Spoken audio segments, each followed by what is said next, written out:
Olá! No Brasil Rural de hoje, chamamos a atenção para a saúde do solo e os impactos ambientais ocasionados por um incorreto descarte de esgoto em regiões onde não há saneamento básico.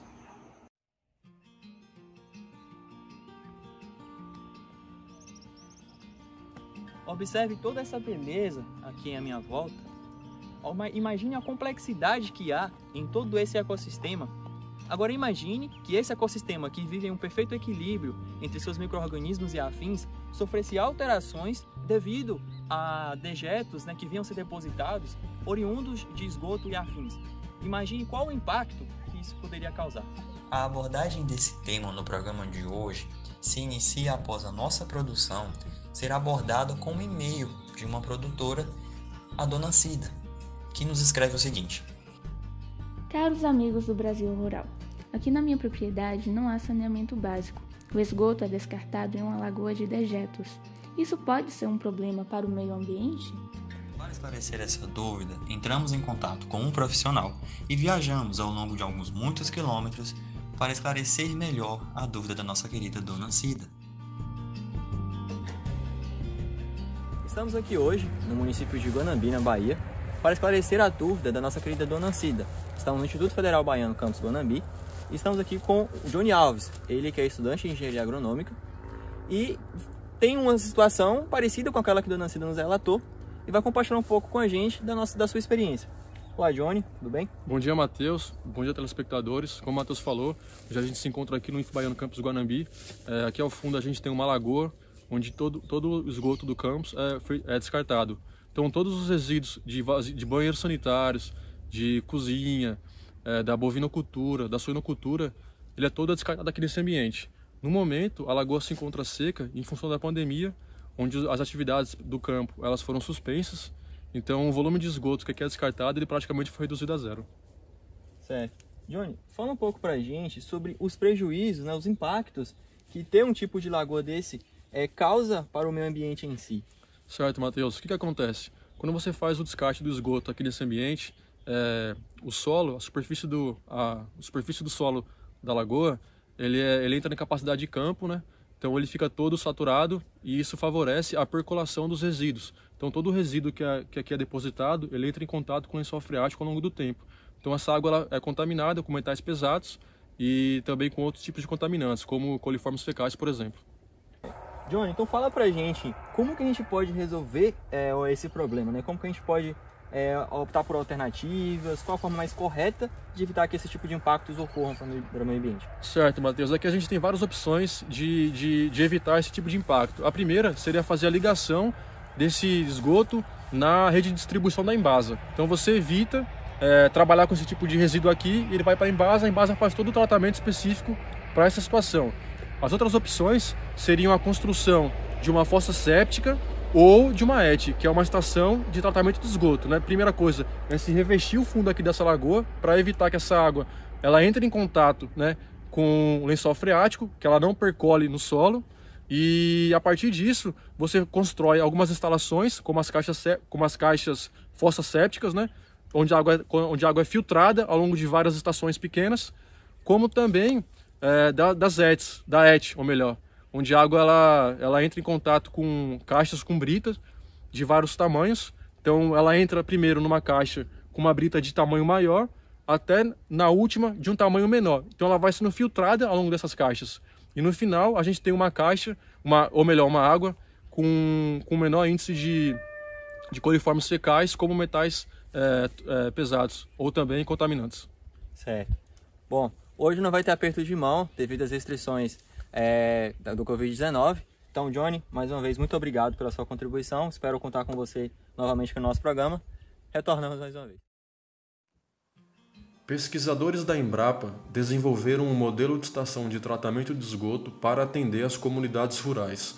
É um sistema fácil de se fazer e de baixo custo que pode levar a saneamento básico para as regiões mais distantes do país. Toda esta estrutura foi criada pelo engenheiro ambiental Carlos Eduardo Pacheco e financiada pelo ICA, o Instituto Interamericano de Cooperação para a Agricultura, que é um parceiro na pesquisa.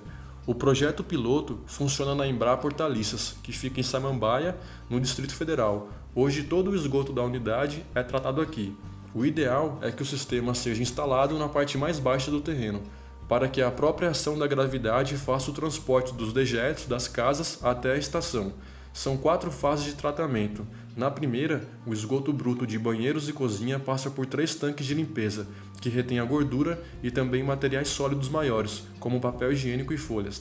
Esta etapa se trata da limpeza física e tem como principal objetivo retirar todo o material que possa atrapalhar de alguma forma o sistema de tratamento biológico. O tratamento biológico é a segunda etapa do processo e ocorre dentro dessas caixas d'água. Aqui, micro-organismos presentes no próprio esgoto fazem a decomposição da matéria orgânica, como fezes e urina. Depois, a água passa por 4 barreiras de brita e areia que vão ficando cada vez menores e mais finas. A água sempre entra por baixo e vai subindo à medida que vai sendo filtrada e sai por cima. E aí vai passando de caixa em caixa, seguindo esse fluxo, entrando por baixo e saindo por cima. A cloração pode ser feita com cloro de piscina ou cloro para poços artesiano. E ao final do sistema de tratamento é obtida esta água da direita, como pode ser visualizada na imagem, uma água bem mais cristalina, decorrente de todo o processo de filtração que é feito.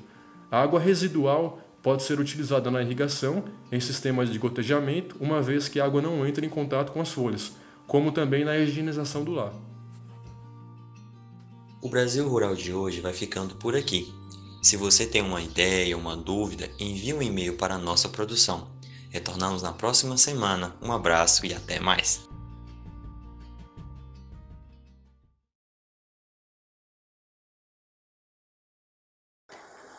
O solo, por ser um recurso não renovável, tem que ter um manejo mais adequado, porque é dele que sai a maior parte da produção agrícola, que alimenta toda a população mundial.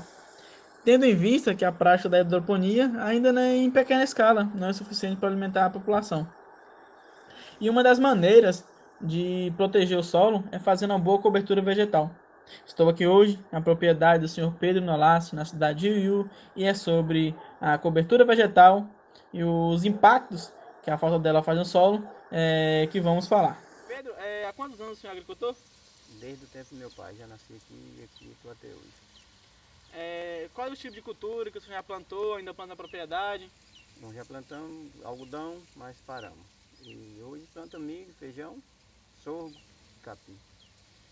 Após a colheita dessas culturas que o senhor já fez, ainda faz a prática, qual é o procedimento que o senhor fazia? Do algodão a gente arrancava os pés de algodão e queimava. E dos outros é botar o gado mesmo já comia e acabava. Então assim que acabava, deixava o solo nu, sem proteção alguma? Não. Então o senhor já ouviu falar ou já fez alguma vez a cobertura vegetal? Não, nunca ouvi falar também.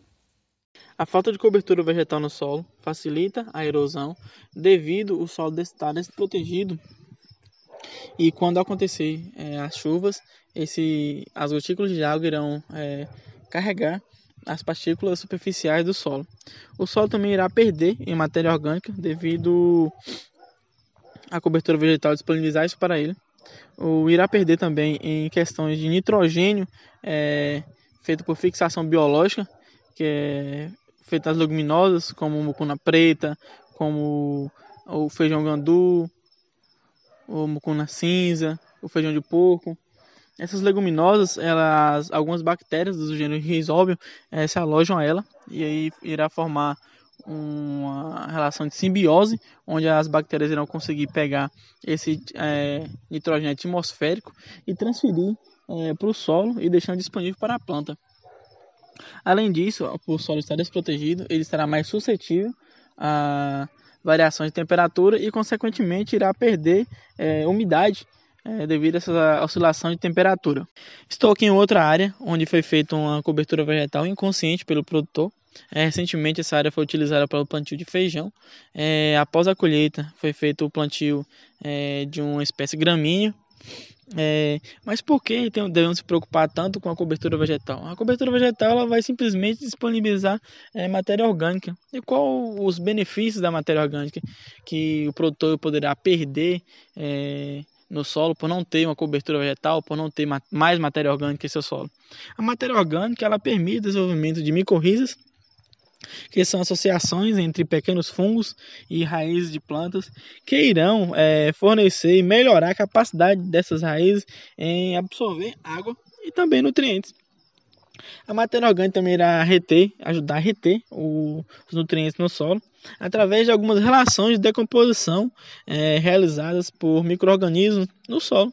Nutrientes vitais de extrema importância, tais eles como o potássio, o manganês, o cálcio, o cobre, o nitrogênio, o zinco, também o ferro, que são imobilizados no solo. Além de todos esses dois benefícios, ainda tem o poder tampão, que é feito por conta da matéria orgânica, que é proporcionar humus para o solo, a partir da matéria orgânica, que por sua vez fornece estabilidade no pH. A flora que vive ali, nesse ambiente, também pode se estabilizar e se desenvolver, visto que não precisará se preocupar com alterações bruscas. Esse é simplesmente o poder tampão, que tem um papel importantíssimo no solo. Além disso, essas gramíneas elas têm um poder de descompactação natural do solo, pois como ela tem um sistema radicular fasciculado, ela irá penetrar no solo e, consequentemente, irá tanto disponibilizar matéria orgânica, quanto fazer a descompactação desse solo, se ele estiver compactado. Estou aqui agora em uma nova área, onde foi feito o plantio de sorgo, a colheita, e como podemos ver aqui, não foi feita uma cobertura vegetal, que deveria ter sido feita pelo produtor após a colheita, ou mesmo que ele não tivesse feito um plantio de uma leguminosa, uma gramínea, ele provavelmente tivesse deixado a palhada do sorgo aqui, para proteger esse solo. Proteger por exemplo, como a variação de temperatura, que irá afetar diretamente no solo e fazer com que ele perca umidade. A umidade é essencial para o solo, porque pesquisas já dizem que o déficit de umidade no solo diminui a disponibilidade de nutrientes, apesar de estarem em quantidade suficiente para a planta. As plantas exigem que os nutrientes sejam dissolvidos em solução do solo, para que elas possam ser absorvidas e translocadas para os locais onde serão metabolizadas. Então não só adianta ter nutriente no solo, tem que ter nutriente e umidade. Por isso que a umidade é tão importante para o solo. Aqui em Iú, a cultura do maracujá está se expandindo a cada dia mais. E o que mais se vê nas plantações é que os agricultores eles não estão tendo o hábito, a prática, o manejo de, entre linhas, fazer um plantio de uma outra cultura, uma consociação. Por quê? Ao fazer isso, deixar aquela 2 metros que é usado entre linhas sem nenhuma proteção, a variação da temperatura irá aumentar, o solo não irá reter a umidade, o produtor irá precisar usar mais água na irrigação, e isso é um prejuízo tanto econômico quanto um desgaste para o solo. Ele está prejudicando o seu solo com esse tipo de prática. Isso tem que ser algo que tem que ser mudado, é algo que prejudica, é algo que ele pode melhorar simplesmente implantando uma nova cultura, fazendo uma consociação de uma leguminosa, uma gramínea, algo que poderá também dar retorno para ele financeiramente. Não só como proteção de solo, mas também como outra fonte de renda. Estou aqui em outra área, onde podemos ver um outro impacto, que é causado pela falta de uma cobertura vegetal. Impacto esse que é a facilidade que o solo tem em ter erosões devido à falta de uma cobertura, devido à falta de uma proteção. Essa área ela foi recentemente abandonada e, como podemos ver, temos aqui erosões que chegam a quase meio metro de profundidade, e por conta de não ter nenhuma cobertura, não ter nenhuma proteção. E essas partículas que foram removidas aqui pelas enxurradas, por ações do vento que não são tão frequentes e tão agressivas quanto ações das chuvas, das enxurradas, podem ter sido levadas para um açude, para um rio, que pode acabar sendo aterrados por conta disso. Se tivesse aqui uma cobertura vegetal, poderia sim ter erosões, mas não ter erosões em uma escala tão elevada quanto essa. Por isso aqui eu deixo o meu pedido no final desse documentário, que protejam o solo, protejam nosso recurso não renovável, protejam nossa fonte, de onde tiramos o nosso alimento, onde alimentamos toda a população mundial. vamos cuidar do planeta que a gente está cuidando da gente. Atualmente existe uma grande preocupação com os impactos ambientais ocasionados pela ação do homem com o uso de inseticidas e herbicidas nas práticas agrícolas. Esses resíduos acabam acumulando no meio ambiente e trazendo grandes problemas no ecossistema do mundo todo. E devido a isso, existem várias tentativas de minimizar esse problema para que esses resíduos não fiquem expostos, né, no solo, gerando problemas na comunidade viva existente. Com isso, existem várias técnicas que já vêm sendo estudadas e elaboradas para a realização dessa solução desse problema. E uma dessas táticas é a biorremediação. A biorremediação é uma técnica que vem utilizando para solucionar esse problema e pode ser definida como um conjunto de tecnologias que utilizam os processos biológicos para a recuperação dessas áreas contaminadas. Ou seja, é uma tática baseada na capacidade metabólica dos organismos, dos micro-organismos, para transformar contaminantes orgânicos em outras substâncias menos nocivas no solo e que são integradas aos ciclos biogeoquímicos. Esse método é considerado adequado, pois porque ele apresenta baixo custo, apresenta uma boa relação custo-benefício e pode ser realizado ali naquele ambiente contaminado. Porém, existem essas vantagens e existem outras desvantagens. As desvantagens, porque ele pode não acontecer a degradação parcial desses resíduos que já estavam ali presentes e acabar formando outro subproduto mais tóxico. Além disso, esse processo muitas vezes é lento e precisam de condições favoráveis do solo, como presença de nutrientes, oxigênio, pH, concentração e biodisponibilidade dos contaminantes, assim como características físicas, químicas do ambiente ali contaminado.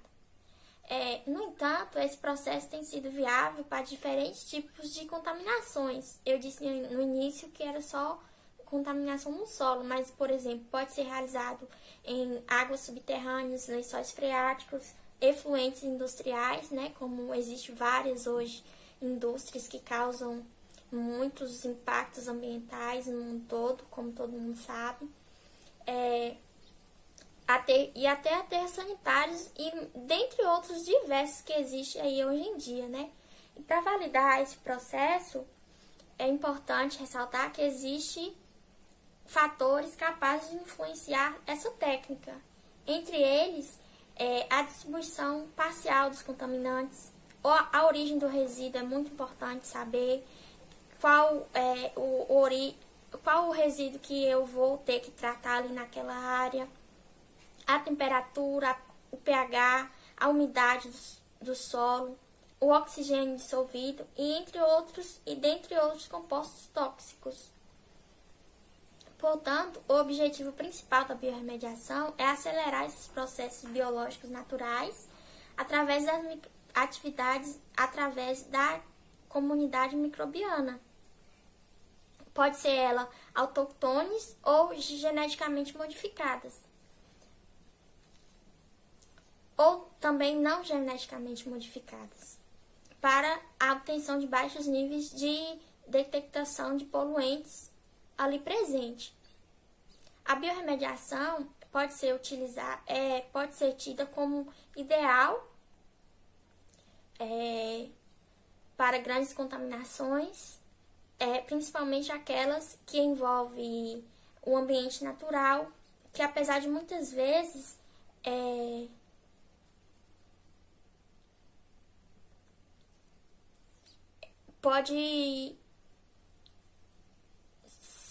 apesar de que muitas vezes seja uma metodologia que leva tempo, ou seja, tem que saber direitinho um histórico da área, quais os poluentes que eles estão ali presentes, quais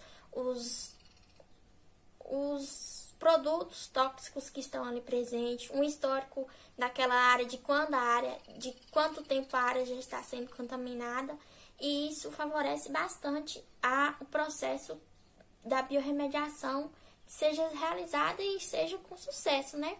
Porque não basta aplicar essa técnica, tem que gerar solução para aquele problema. E é isso.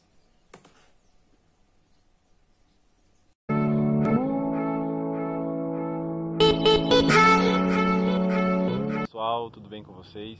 Eu me chamo Hernando, sou aluno do 7º semestre do curso de Engenharia Agronômica no Instituto Federal Baiano, campus Guanambi. Eu estou aqui hoje a convite do professor Bruno, que ministra a disciplina Gestão dos Recursos Naturais, para gravar um vídeo falando um pouco sobre o manejo da soqueira na cultura do algodão. Então, eu estou aqui no município de Candiba, estou indo para uma comunidade rural, onde a gente vai poder entender um pouco mais sobre esse manejo da soqueira e os problemas que pode ser acometido às propriedades caso não seja feito de forma correta. Candiba, vem comigo, que pertence à região sudoeste da Bahia. Essa região, como é do conhecimento de algumas pessoas, ela já foi uma grande produtora de algodão. Hoje já não tem uma produção tão significativa e um dos motivos por essa produção ter despencado é a presença de uma praga-chave, que é o bicudo do algodoeiro. Então, como vocês podem observar aqui ao fundo, eu estou numa área que já foi cultivado o algodão, mas ainda é possível observar os restos culturais.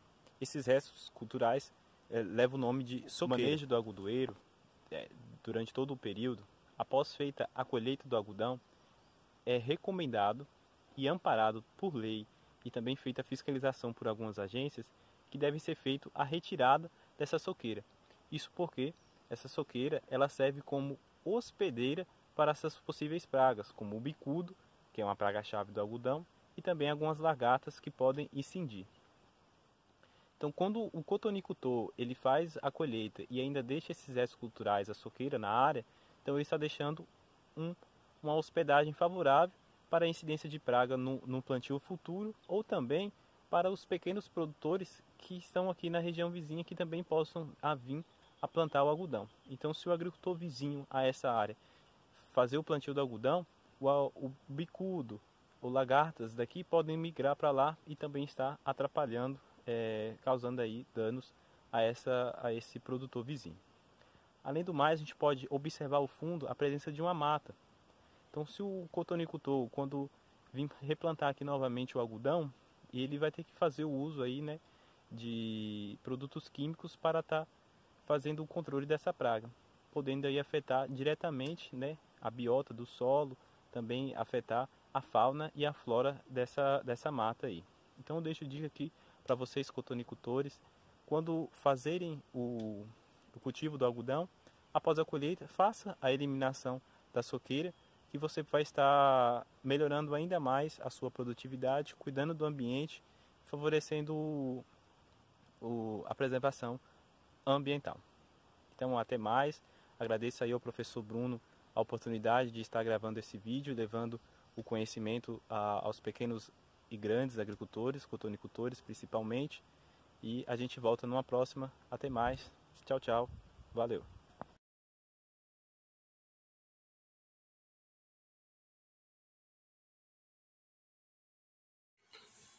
Bom, meu nome é Felipe, eu sou aluno do 7º semestre de Engenharia Agronômica. Esse trabalho ele vai ser referente à disciplina de Gestão de Recursos Naturais, e o tema que eu escolhi aqui para abordar, para esclarecer um pouco, é sobre saúde do solo e biodiversidade. Bom, primeiramente eu gostaria de enfatizar um pouco sobre qual a importância da gestão dos recursos naturais. A gestão de recursos naturais é essencial para medir e controlar o uso de fontes de energia dentro de um plano de desenvolvimento econômico e social que visa criar uma sociedade mais sustentável. Então, o que quer dizer? Quando você crescer em comunhão com os recursos que a natureza dispõe, sem agredir. Então você não vai precisar fazer uma agressão àqueles recursos, uma medida drástica. Tem como você crescer em comunhão, onde ambas as partes vão se ajudar e o desenvolvimento a cada dia vai melhorar, né? Agora eu vou falar um pouco sobre a saúde do solo e sua biodiversidade. Bem, quando falamos de saúde do solo, estamos nos referindo à sua capacidade de produzir plantas saudáveis e que expressem todo o seu potencial genético, ou seja, plantas produtivas livres de doenças.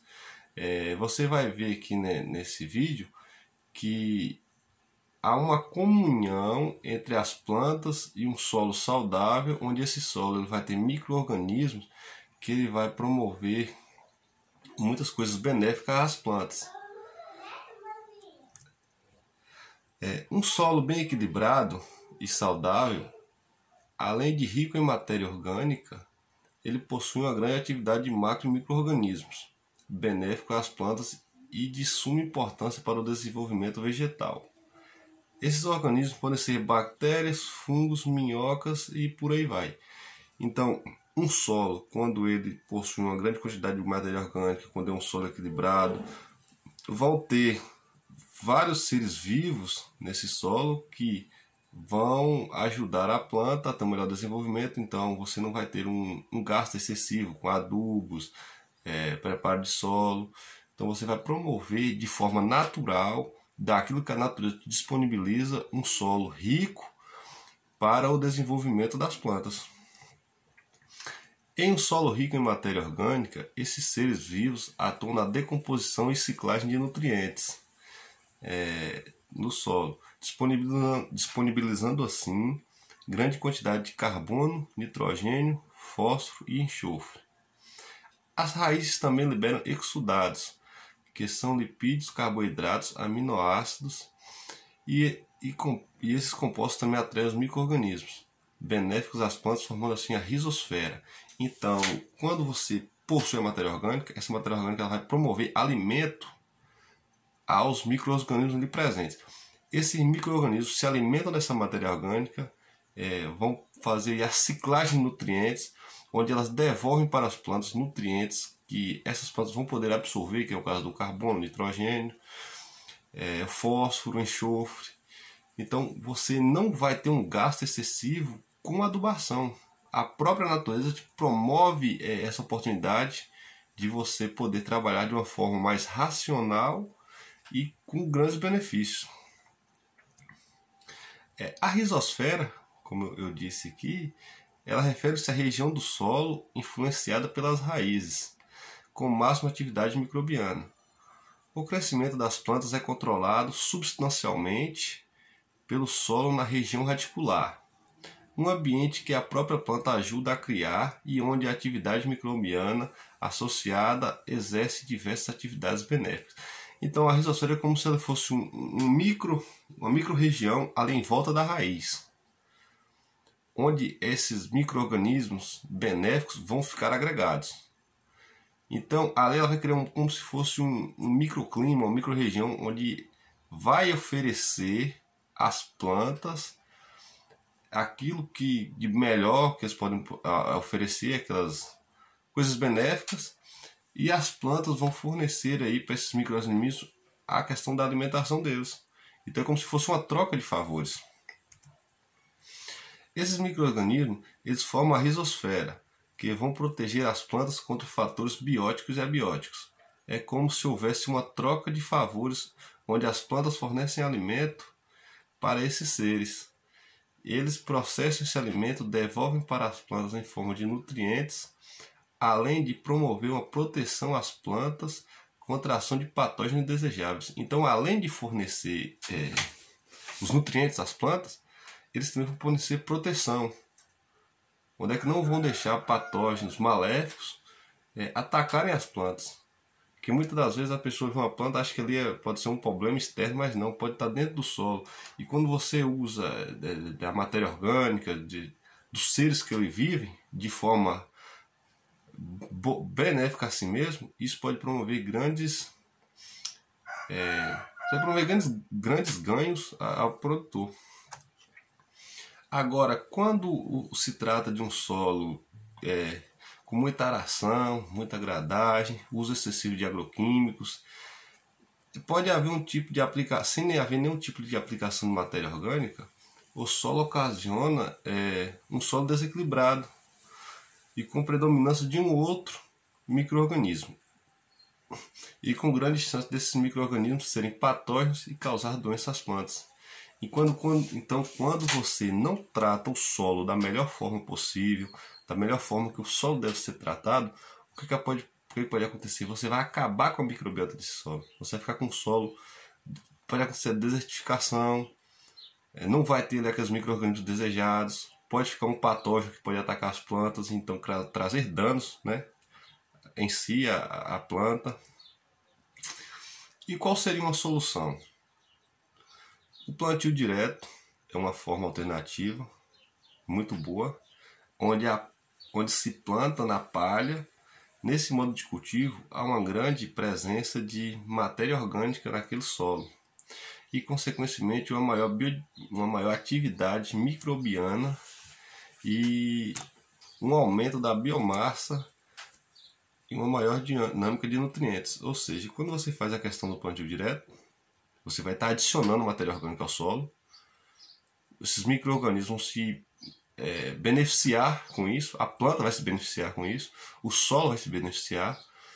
Então é uma forma alternativa, né, que já está bem espalhada por todos os plantios hoje em dia, de você produzir sem agredir tanto o meio ambiente e sem degradar o seu solo e de maneira consciente, né? Então, isso aqui é o que eu tinha para passar. Muito obrigado. Valeu.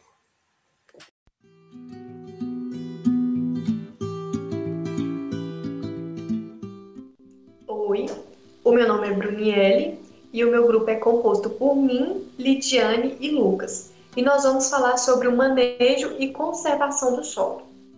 Bom, o uso inadequado do solo reduz a cobertura vegetal e a infiltração de água no solo, causando a erosão. Para evitarmos isso, devemos aplicar as práticas de manejo e conservação do solo. E para que ocorra um manejo adequado, devemos considerar suas propriedades físicas como aeração, compactação e retenção de água. Também devemos considerar suas propriedades químicas como a disponibilidade de nutrientes e as interações entre eles, e suas propriedades biológicas, que são o teor de matéria orgânica e número de espécies de micro-organismos presentes no solo.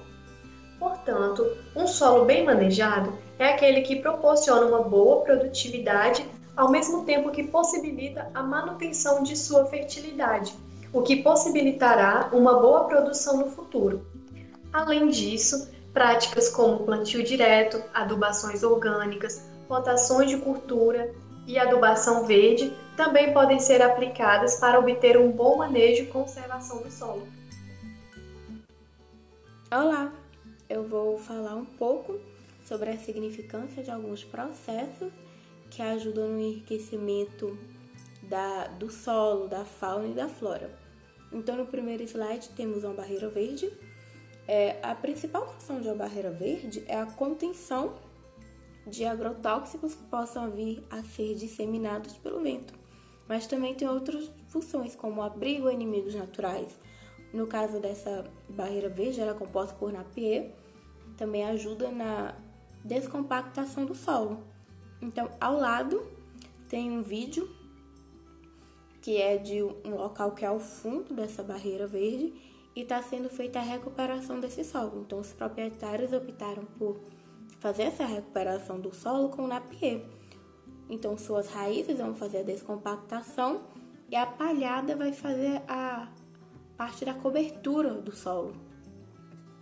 No próximo slide, eu chamei de enriquecimento do solo. Então, temos duas imagens, uma com diferentes tipos de cobertura de solo nos canteiros. Então, esses canteiros têm uma deposição de massa verde.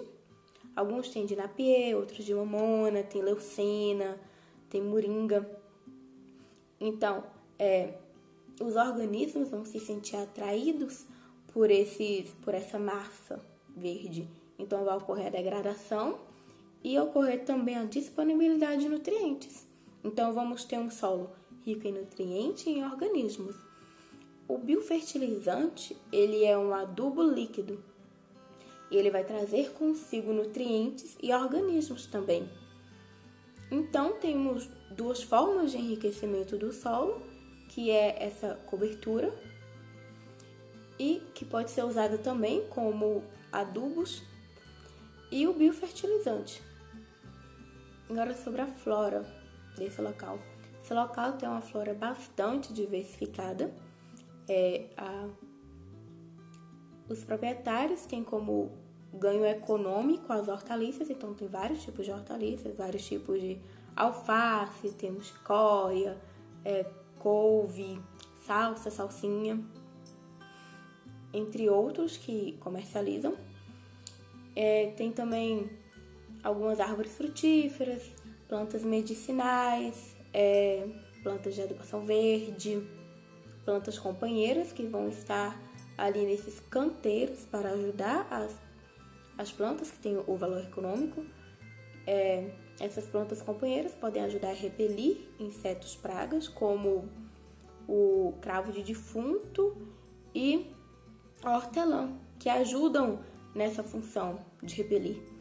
Também pode ter plantas companheiras que ajudem na disponibilidade de nutrientes.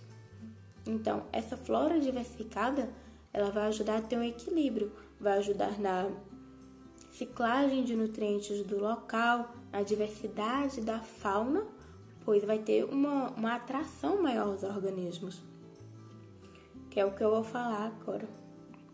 Então, a fauna desse local, que temos várias imagens de joaninhas, as mais características, cheias de pontinhos pretos, tem algumas que não tem brancas. Então, temos vários tipos de joaninhas que são inimigos naturais. Então, essas joaninhas vão ajudar no controle de pulgões, cochonilhas. Lá tem também crisopídeo. As larvas do crisopídeo, elas se alimentam de pulgões, de ovos, de larvas. Então, temos um outro inimigo natural que vai ajudar nesse equilíbrio. Temos também essa mosca, Dolichopodidia. Ao lado tem essa imagem que eu tirei de um aplicativo da Embrapa, esse guia INAT. Todas as outras imagens que não têm referência são imagens minhas que foram tiradas no sítio Gameleira. Então, essa mosca também é um inimigo natural, vai ajudar na predação de insetos pequenos. Temos as aranhas, que vão predar uns insetos um pouco maiores, como borboleta, mariposas. Aqui tem um vídeo de uns pássaros. Então, esse local ele é bem diversificado. Tem pássaros, tem priás, tem tius, tem cobras. E os pássaros, por exemplo, vão ser de suma importância. Eles podem se alimentar de alguma fruta, ajudar na disseminação de alguma planta no local, se alimentar de lagartas. E aqui temos a minhoca. A minhoca, ela é muito importante, o seu humus é riquíssimo. As galerias que ela faz ao se locomover ajudam no crescimento das raízes, a água, ao adentrar o solo, adentra com mais facilidade. Então, gente, é possível observar que existe todo um equilíbrio em um solo que ele está rico em nutrientes. Então, um solo rico em nutrientes vai ter uma flora melhor, mais nutrida. Uma flora diversificada vai ajudar a atrair uma fauna diversificada. Então, temos todo um local equilibrado, um local rico. E agora, quem vai dar continuidade à apresentação é Lucas. E aí, pessoal, bom dia, boa tarde. Minhas amigas aí, minhas colegas de grupo já falou aí um pouco da parte prática, da aplicação do nosso tema aí, como se faz, como acontece na prática, né? E eu vou estar falando um pouquinho aqui agora da aplicabilidade desse tema aí na nossa comunidade, de como disseminar essa informação. E o IF baiano, né, onde a gente estuda, é pioneiro nessa parte aí de disseminar informação, de fazer extensão, de fazer projeto, de muitas coisas. Eu estou aqui num projeto de manga aqui, no IF baiano. Resolvi fazer esse vídeo aqui para ficar um pouco mais criativo, né, no campo. Então, basicamente, o processo de disseminação de informação é muito importante, porque não vale nada ter a informação, saber, ser formado, estudar, ter o conhecimento teórico e não passar essa informação para quem realmente precisa, que é o agricultor, que é o produtor rural, etc. E, de certa forma, o IF baiano, ele é muito importante nessa parte de disseminação. Vários professores, vários orientadores atuam especificamente nisso. Nossa professora Felizarda aí é uma das principais pioneiras aí na parte de extensionismo rural para a área orgânica, que ela atua muito tanto em redes sociais quanto em vídeos, eventos do IF baiano, fazendo eventos, cursos presenciais, cursos por WhatsApp agora com o advento da pandemia, né, que dificultou um pouco, mas ela sempre busca forma aí de passar essa informação sobre conservacionismo do solo, da fauna, de tudo que é preciso aí para manter um ambiente sustentável. Além dela, tem diversos professores aí que atuam nisso. O nosso curso, além da pesquisa, ele é voltado um pouco para a área de extensionismo. Então, por exemplo, se a pessoa quer ingressar na iniciação científica, ela pode muito bem fazer um projeto de extensão, abordar conhecimentos orgânicos, conhecimentos mais voltados para outra área, entre diversas outras coisas. Então, essa parte aí, essa troca de formação entre o pesquisador, entre o professor, o aluno e o produtor rural é muito importante.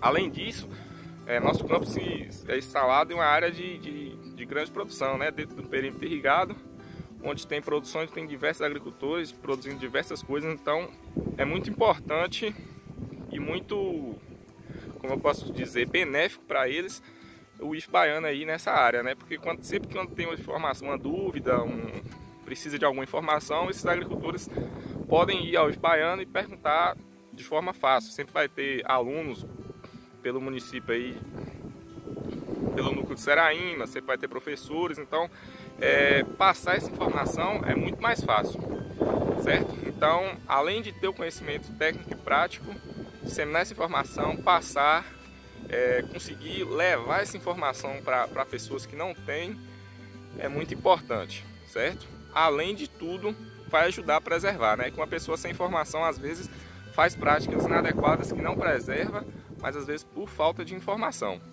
Então, levar informação para essas pessoas ajuda muito na conservação. E uma das nossas funções como profissionais, como engenheiro agrônomo, vai ser isso aí, né? Passar essa informação, tentar diminuir os danos que acaba acarretando aí as más práticas, certo? Então é isso aí, valeu!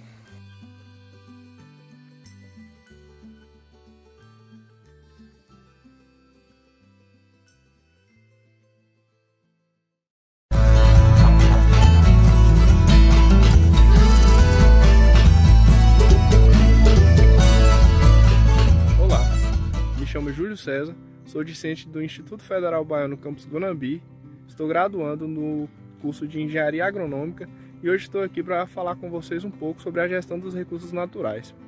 Bom, atualmente, a preservação do meio ambiente e dos recursos naturais são temas bastante discutidos, porém, com a intensificação das atividades agropecuárias aliada a um mau uso da terra, né, para suprir as necessidades do homem, vem causando consequências e danos muitas vezes irrecuperáveis para o meio ambiente. Um exemplo é a retirada da mata nativa.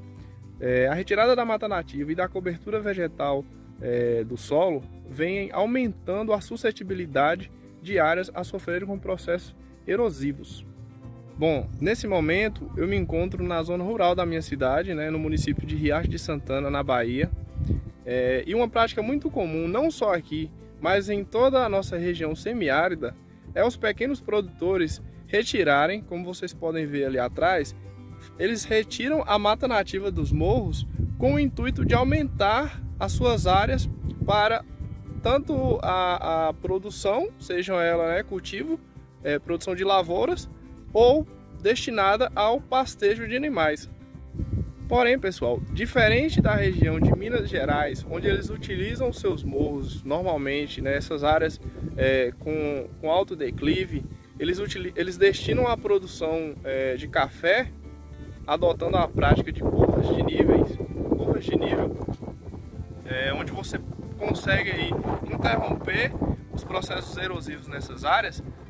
Aqui a gente pode ver que ainda tem uma vegetação, para o pastejo de animais bovinos, mas a gente encontra muitas áreas na nossa região que não tem mais a cobertura, pois se tratando de morros, onde o processo de intemperismo aí, essas áreas geralmente eles têm a rocha-mãe muito presente ainda, não são solos tão férteis e logo viram áreas desertificadas, largadas.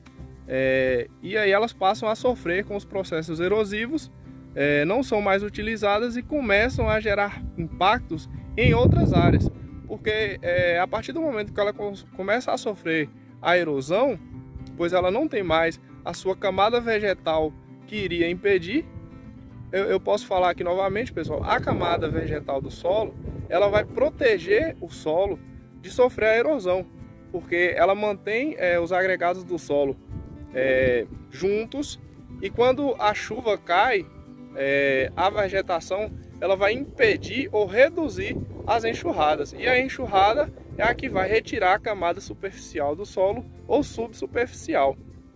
Então, quando a gente encontra áreas de morros onde foi retirada a sua mata nativa e ela passa a sofrer com os processos erosivos, ela vai perdendo camadas de solo e essas camadas vão sendo trazidas para as áreas mais baixas. E aí elas vão causar assoreamentos de rios, de nascentes. Se essa área se foi utilizado agrotóxico nessa área, ela vai estar contaminando áreas de baixada e também pode estar evoluindo para vossorocas, pessoal.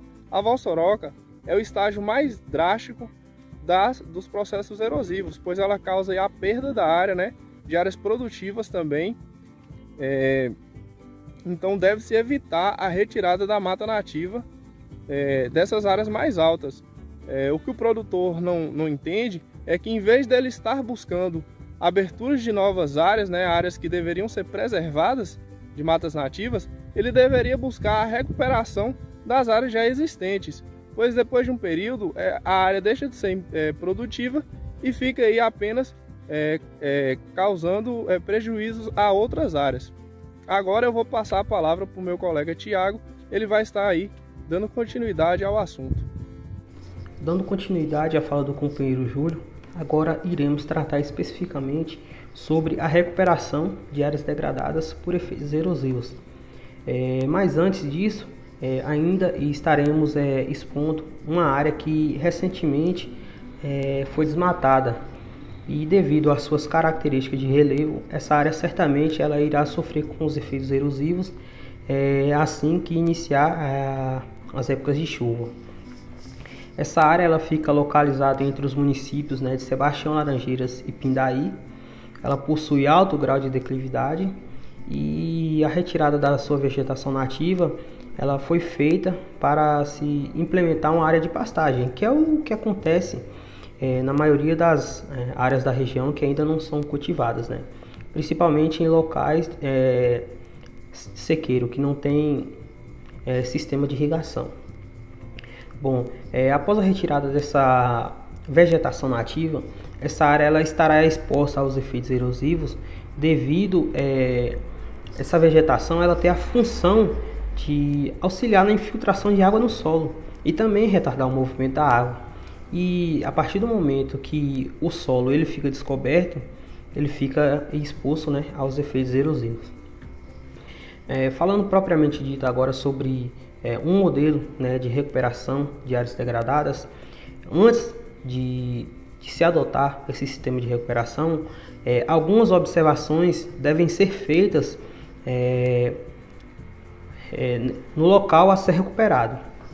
Bom, primeiramente deve-se realizar um estudo sobre as espécies nativas remanescentes nesse local, né, que vai ser recuperado. Em seguida, devemos observar qual foi a possível causa da degradação dessa área, que podem ser algumas, como o uso intensivo, né, de insumos agrícolas, também o uso intensivo, né, de mecanização, pisoteamento por parte de animais e o escoamento, né, de água. Em seguida, deve-se escolher qual vai ser o sistema de recuperação a ser adotado. Pode ser por um sistema de plantio em linhas, um plantio alternado e pode ser também a adoção de um sistema agroflorestal. E para a escolha das espécies nativas a serem implantadas, devem ser feitas com base em dois aspectos, que é a condição atual, né, do ambiente que vai ser recuperado, pois pode ser uma mata ciliar ou não, e deve ser feita com base se essa área pode estar sujeita a alagamento ou não, que é um fator muito importante na escolha de uma espécie a ser implantada. Após a realização de práticas mecânicas em áreas com nível de degradação severo, recomenda-se a utilização de restos vegetais para formar uma cobertura vegetal morta, que esta terá como função promover a proteção do solo até que as espécies nativas implantadas elas estejam completamente estabelecidas. Sendo assim, recomenda-se a utilização de materiais mais fibrosos, como cascas, palhas e até mesmo serragem, que vão ficar sobre a superfície do solo por um maior período de tempo. A implantação, né, de leguminosas locais pode ser uma prática, né, aliada à recuperação de solos, pois essa melhora tanto os seus aspectos químicos e físicos.